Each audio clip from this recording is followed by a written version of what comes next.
Hi, இது ஒரு 5 blouse. 5 ப்ளவுஸோட கட்டிங்கு பாருங்கள். நான் 5 கலரும் காமிக்கிறேன். 3, 4, 5 5 ப்ளவுஸு. 5 ப்ளவுஸோட பேக் பார்ட் இது.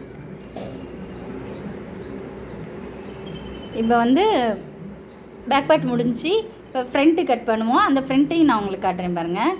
ஃப்ரண்ட் கட் பண்ணது இந்த 5 பீஸ். இது ஃபுல்லுமே ஒரே ப்ளவுஸுக்குரிய அளவுங்கிறதுனால 5ஐயும் ஒரே மாதிரி அடுக்கா லேயராக போட்டு கட் பண்ணி எடுத்துருக்கேன். நம்ம ப்ளவுஸ் ஸ்டிச் பண்ணும்போது இந்த மாதிரி மெத்தட் யூஸ் பண்ணோன்னா நமக்கு டைம் வந்து ரொம்ப ஆகாது. ஒவ்வொரு ப்ளவுஸ்க்கும் நம்ம தனித்தனியாக நம்ம அளவு எடுக்க வேண்டியது இல்லை. இப்போ பாருங்கள், இது பெல்ட் பீஸ்லேயும் அதே 5 கலர்ஸ் இருக்குது. 5 எடுத்தாச்சு. இப்போ ஹேண்ட்லேயும் அதே 5. இந்த 5 ப்ளவுஸையும் தைக்கிற வீடியோ நான் உங்களுக்கு போடுறேன். அடுத்தடுத்து வரும் பாருங்கள்.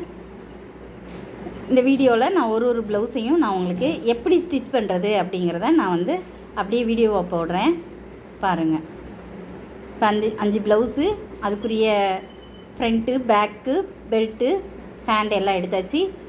இப்போ இது எல்லாத்தையுமே நம்ம வந்து தைக்கிறதுக்கு ரெடி ஆகிறோம். இதோட அளவு ப்ளவுஸு எல்லாம் எடுத்து வச்சு இதை ஒரே மாதிரி அடுக்காக வச்சு பேக்கு, ஃப்ரண்ட்டு, பெல்ட்டு, கையின்னு அடுக்காக வச்சு நம்ம வந்து அதை வந்து மடித்து எடுத்துக்க போகிறோம் பாருங்கள்.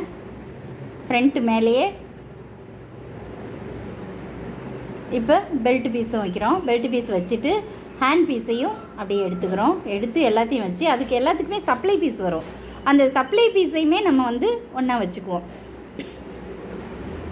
வச்சு ஒன்றா சுருட்டி நம்ம அளவு ப்ளவுஸையும் எடுத்து நம்ம மிஷினில் வச்சுட்டோம். நமக்கு தைக்கிறது வந்து ரொம்ப ஈஸியாக இருக்கும். இந்த 5 ப்ளவுஸையும் எப்படி ஸ்டிச் பண்ணுறதுங்கிறத நான் அடுத்தடுத்த வீடியோவில் நான் உங்களுக்கு போடுறேன். நீங்கள் ஃபஸ்ட்லேருந்து லாஸ்ட் வரை தெளிவாக பார்த்தீங்கன்னா ஒரு ப்ளவுஸை நீங்களே தைச்சிக்கலாம். தேங்க்யூ.